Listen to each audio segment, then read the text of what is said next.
Retro Hangover is supported via Patreon by listeners like you. We'd especially like to thank patrons Lyle McCarnes, Ashton Ruby, Randall Quiggle, Tony G, Stud Still Smash the Milkman, Keith Gasper, Raging Demon, Miss Peachy, Mass Keaton, Dischimera, Ozzy Garcia, JC, Megan Caruso, Andrew Liguori, Lunchbox, aka the Disgruntled Gamer, Adam from The Good, the Bad, the Backlog, Rick Firestone, Dave Jackson, Jenny E, Retro Overdrive, Soha, Parallax Puddles, The Emperor, Storm Beagle, Matt, aka Stormageddon, B. Ross and Van Fernal from Super Garbage Day, Gary Heather, the Retro Vixen, Eric Guess, Nomad from the Retro Wildlands podcast, Ash Events, Alan Bingham, Mike the Ref from Backbreaker Gaming, Ryan Player One,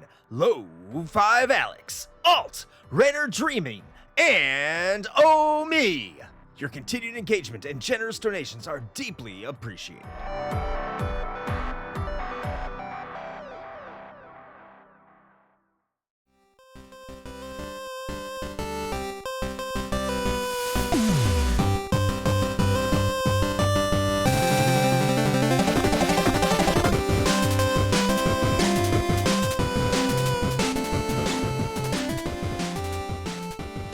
Welcome to The Flight, a consumable curation of champions and catastrophes that is considerate of your chronometer. It's me, Chris Copleen, and maybe not as considerate with your chronometer in the past couple flights, but we do what we can, and I'm joined, as always, by the totally not useless Shane Dick Dragon Celtaire. Yes, You're my favorite party member, Shane. Aw, that's very sweet of you. I was about to say we do what we can because we must, unlike any of these fuckers on our lists today. For me, by the way, just a warning. I'm going to say this for almost all of our flights coming up, because I think a lot of them apply to this.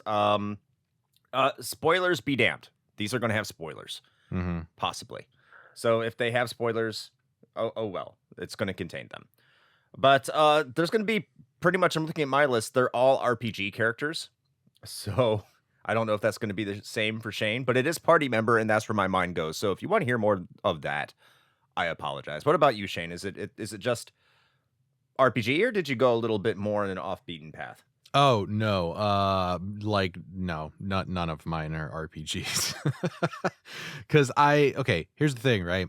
Is I'm sure most people at this point are probably aware that you are the JRPG boy out of the two of us, and so I don't have as much like breadth of experience with RPG party members as you do, and so mine actually gravitate more towards just like totally useless companion characters, which is kind of like a party member, but it's things that like I could actually talk about. Yeah, I think your list is going to be more fun than mine. I mean, maybe. Speaking of which, I don't know. Let's get this party started and get back to the chronometer consideration aspect of that the show is supposed to be. And I'm going to kick this one off. What do you say, Shane? I say go right ahead. Sweet. Number 5. So my number 5 is a character I thought was going to be cool. This character looked cool. Even in the Japanese version of this game, I thought they had a cool name. Well, maybe not to American audiences, which is why they changed it. And that is Amarant from Final Fantasy IX. This motherfucker is useless. Useless. There's no point to have him in your party. If you want to know who Amarant is, if you have not played Final Fantasy IX, he is this big, red-haired, weird-looking pugilist. That's who he is. In Japan, his name is Salamander, because that's how he's associated with fire. Over in Japan, for some reason, look up the game Salamander as a shmup, which is also known as Life Force. So I guess calling a character Salamander in the United States isn't always appealing. However, this character doesn't have any personality. They're not interesting.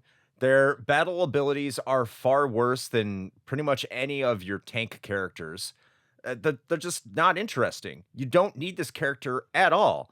And I'm one of those Quina haters. I don't like Quina, but I'd rather use Quina than Amarant. There's just a complete waste of oxygen for that entire storyline. Didn't need to be added. I don't know why he's there. Just fuck off, Amarant. That's my number 5.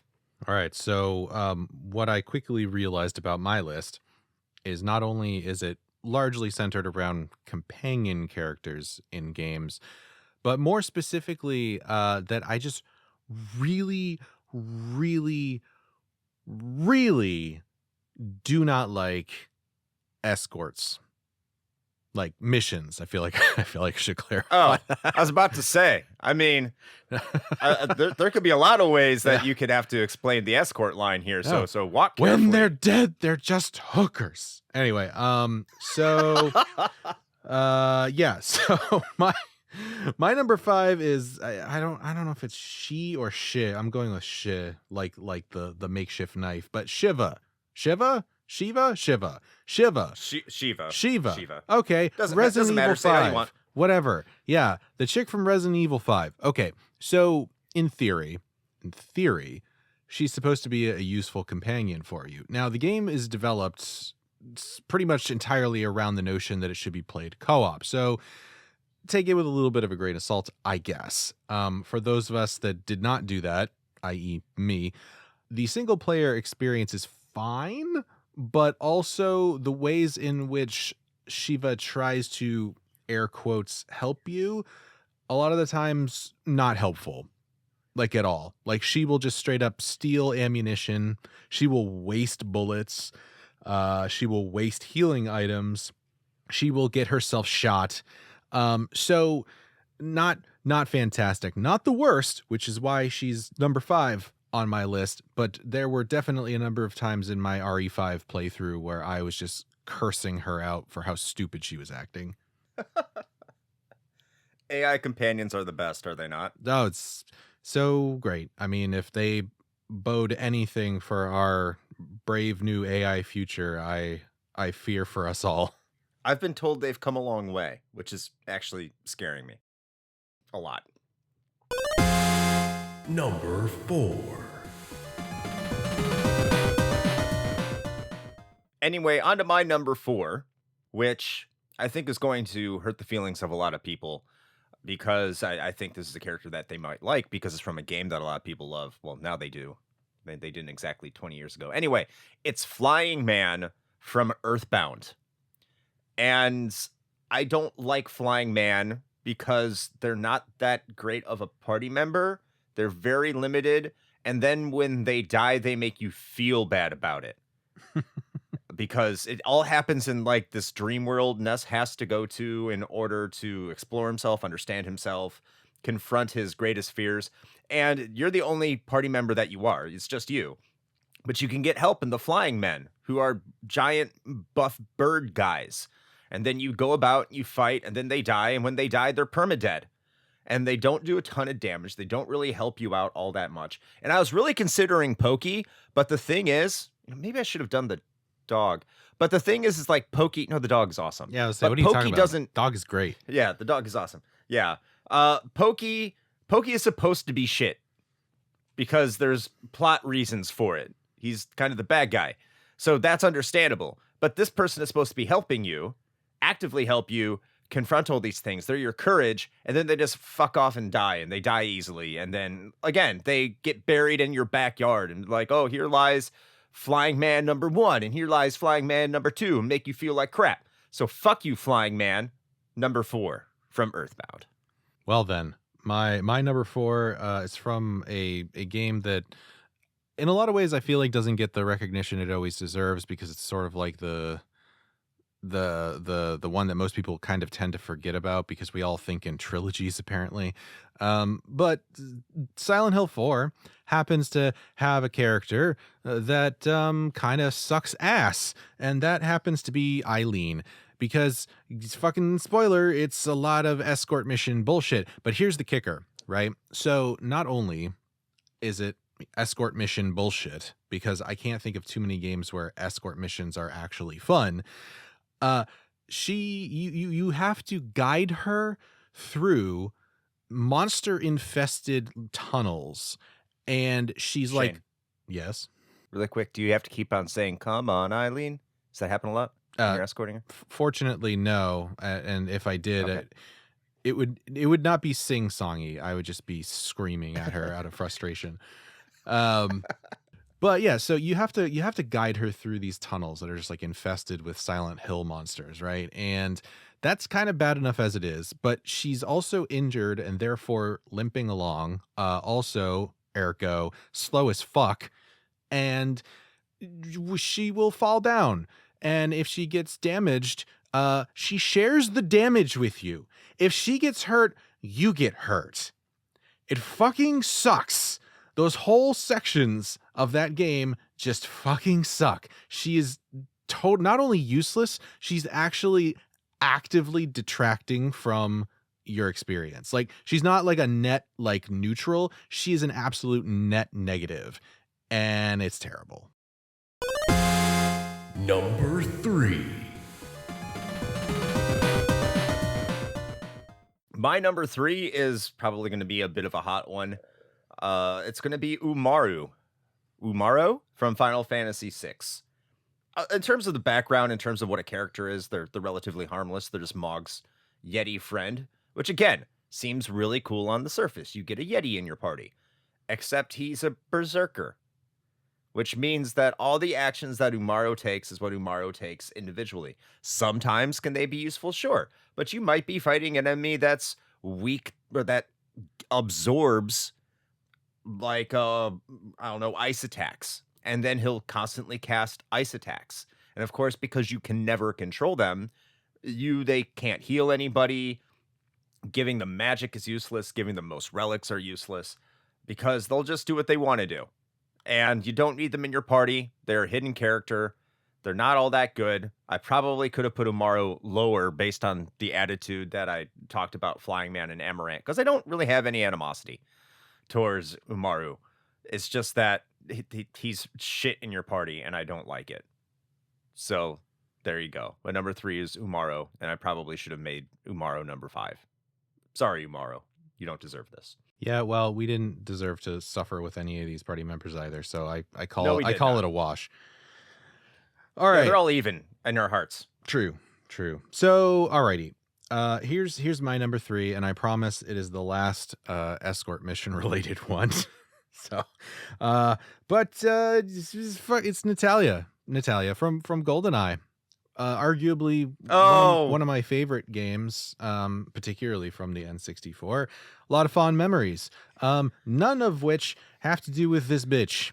So, I mean, if you've played it, you already know, right? But like, special shout out to the jungle and control missions, because she is just like the poster child for dumbass AI. She will sort of like, I won't even say run. It's sort of like a half-hearted jog. She just kind of jogs around, like sort of following you, but mostly I think she just has a death wish because she makes it a point to just run right in the middle of automatic gunfire. Just all the time.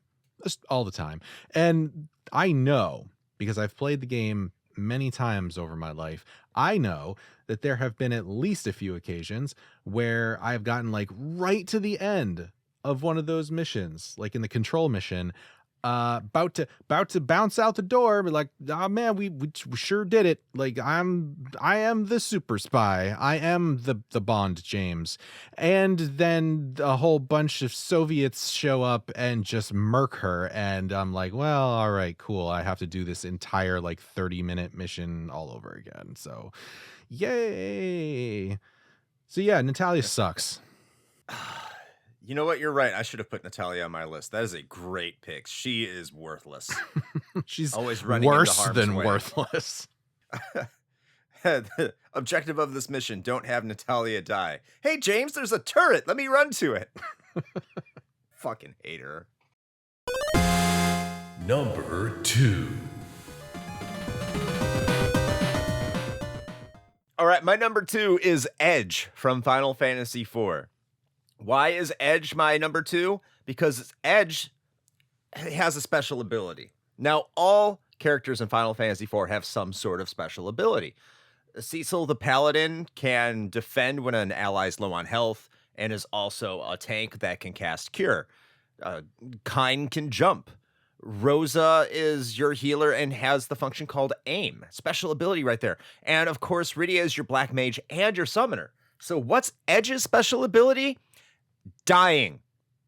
If you said throw, you're wrong. His special ability is to die. That's all he does. He is a ninja, which this is like the most disappointing thing about Edge, by the way, is that if you played the earlier Final Fantasies, and what I mean, what I mean by that is like Final Fantasy 3 or even Final Fantasy 5. What you know about the ninjas is that they are badass. Same with Final Fantasy Tactics. You can dual weld.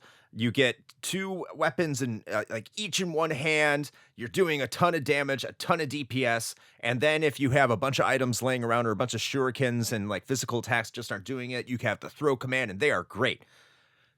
Edge has none of those abilities. Like he technically can dual weld, but it doesn't do more damage than what Cecil is doing. And his hit points are barely higher than Rydia's, who is your black mage. And if you know anything about black mage, they don't have high hit points. They just don't. So you have and the way it's set up is you just can't put Edge in your back row either because the entire point of his weapons is to attack at close range. So you have to put him in the front range with Kine and Cecil, and he takes all the damage because all of his armor sucks with low hit points. So like every battle or every other battle, unless you killed him really quickly with the rest of your party, Edge is just going to die. And that's all you're going to be doing is healing Edge. That's Rosa's primary function in that game after you get his ass, his worthless ass, in your party is healing him or else he's going to continuously die. And you just can't have him stay dead because the little bit of damage that he can provide does help defeat enemies well enough. You're going to need him even for the battle in Neo. You don't need him for near Zero Miss. You don't need him for Zero Miss. But it makes it a lot easier if you have the spoon or the Excalibur you can throw at him. Really quick damage. But yeah, he's a drag. He is a total drag. Edge blows. Even his magic sucks. Blitz, Flame, whatever. Yeah, they're all worthless. They're terrible. Fuck you, Edge. Here, I thought you were talking about the dude from U2. I don't know. Does he suck? I have no idea. I can't keep up with cancel culture. Honestly, I don't know. Wrong? I've kind of just operated on the assumption that U2 just sort of generally sucks for like a long time, but I cannot confirm nor deny that. I don't know. It's like a vibe I get. Honestly, it probably has to do with the fact that those motherfuckers put their dumbass song on like every iPhone and iPod by default for like years. That's probably You didn't why. have to listen to it. Yeah, well, like it shouldn't have been there. I like it. I was happy with it. Call me insane. But yes, they do come off as rather douchey. Yeah, and you know who else is douchey? A little fairy that follows you around for the whole game, telling you shit that you don't fucking need to know. That's right. Number 2 is Navi from Legend of Zelda: Ocarina of Time. One of the more famous, completely useless and like objectively annoying companion characters in video games. I'm pretty sure to this day, I still have like post-traumatic stress regarding someone saying, "Hey, listen."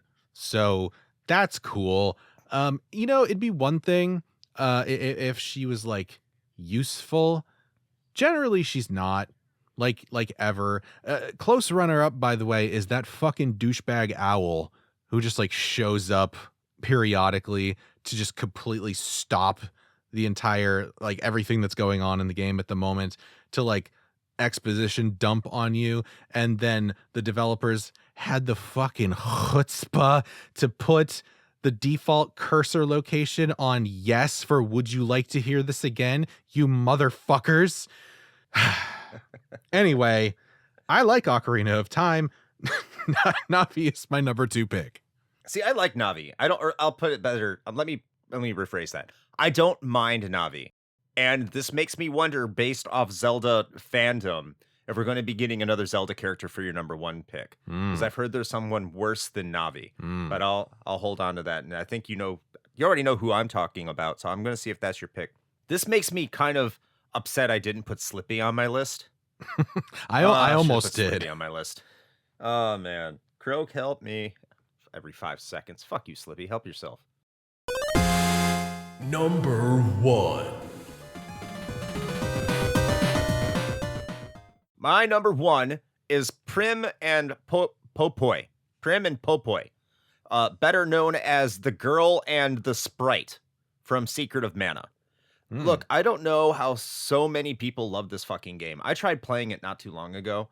Well, probably relatively long ago now that I think about it, but the one time I tried playing it to understand the hype, because I love Trials of Mana, both on the Super Nintendo and the remake. I think the AI, your companion, your dog, is better than your main character in Secret of Evermore. I think like these things have worked out. Legend of Mana, the AI is pretty good too. So when I played Secret of Mana, I found that these characters were like walking your dog in a line of poles. And if you don't know what I mean by that is, if you have a dog, you know this. If you're going like around a street sign, it has a speed limit and you're walking, sometimes your dog will deliberately go on the other side of the pole and start wrapping themselves around it. And then you try to get them to come to you, and they come to you while wrapped. They don't unwrap themselves. They just wrap themselves up more. So you have to go back and unwrap the dog in the path that they made before you can continue. You want to know what your characters do in Secret of Mana? That. They will stay behind little barriers and continue to run in the direction that you are without getting out of the way. They constantly hold you back. Their attacks have to be completely controlled by you. They're just annoying. I hated them. The AI in that game is terrible. They ruined that game for me. So I don't know why so many people like Secret of Mana, and I know when people listen to this, going to be like, Chris, it's really not that bad. You just have to blah, blah, blah. I don't care. It didn't work out for me. Either you all had multi-taps and were playing it 3-player, doubtful, or you had one friend that was doing that, but you still had that one shitty AI partner that you probably laughed at like the short kid on the bus. So I'm just going to say right now that I hate those characters. They are terrible. I'm glad if you like the game, but it ruined the entire experience for me. So the girl and the sprite from Secret of Mana are my number 1. Completely useless characters. Just let me do it by myself next time. Okay, here we are, my number 1, and it's not what you were expecting. Oh, So I need to lay out a little bit of context first for those of us in the crowd that are not total hyper nerds. Pug is a type of dog. But it is also an acronym that stands for pickup group, which generally is a term used in MMOs for doing a dungeon with other people that are not part of your guild or people you don't know, right? So my number 1 is every goddamn pug I have ever played with in any MMO ever. You all suck. Stop standing in the fire. As your dedicated healer, I will let you die just to prove a point. If you are standing in the big pool of acid or whatever the fuck the hazard on the floor is, or whatever happens to be flying at you, or God forbid, the telegraphed attacks from the bosses that we all know are going to happen because you're too busy fucking tunnel visioning the boss's asshole because you want to stabby for the biggest number on the DPS charts, get fucked. Okay? This is signed with love from your healer. I have your life in my hands. I decide whether you live or die. And if you're dumb, you will die. I will let you perish. And then I will pretend to forget where the resurrect button is for a little while after we inevitably wipe, because of course we do, because you can't be fucked to follow basic, simple instructions. I'll let it sit. I want you to marinate in what you've done.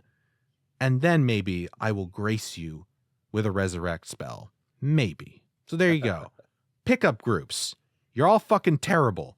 So, listener, just so you understand, Shane's most useless party member is you. That's right. And if you're not sure if I'm talking to you directly, the chances are I am. Way to put it back on our listener base. All right. Only those who play MMOs, by the way. The rest of you are cool. All right. Just kidding. You're all cool. I'm just saying that. I hope not. God, I'm going to get myself into a hole. Shane, save me and tell people where they can find us before they turn us off. Okay, yeah. Let's see. Well, if I didn't just personally call you out and you want to continue engaging with us and the content that we produce, Or I don't know, maybe you got a shame kink. I'm not gonna, whatever. It's just you live your life. But if you want to find out the other stuff that we do and all the things that we've got out there for you, we make that very simple for you. So you just head over to our link tree, which just so happens to be linktr.ee/retro hangover, and you'll find everything there. The main show feed, our Patreon and merch store, if you want to support the show in that way, our socials, our YouTube channel, and also our Twitch, where we stream things mostly regularly on Sundays. So Chris, what can the people expect if they were to go to the Twitch television to see what we're up to? Well, I don't even know what we can expect anymore because we're doing all sorts of weird things over there at twitch.tv/retro hangover. Hey, just recently we had a Q&A session where we didn't even have music or games and just stared at a picture of our IO Saturnalia logo and just had a random question session. How often that will happen? I don't know. But usually it's games and game-related material over at twitch.tv/retro hangover on Sundays at 9 p.m. Eastern Time. Hope to see you there. We deal with game and game accessories. All right, well, with all of that now having been said, until next time, Play with your limp and completely useless joysticks.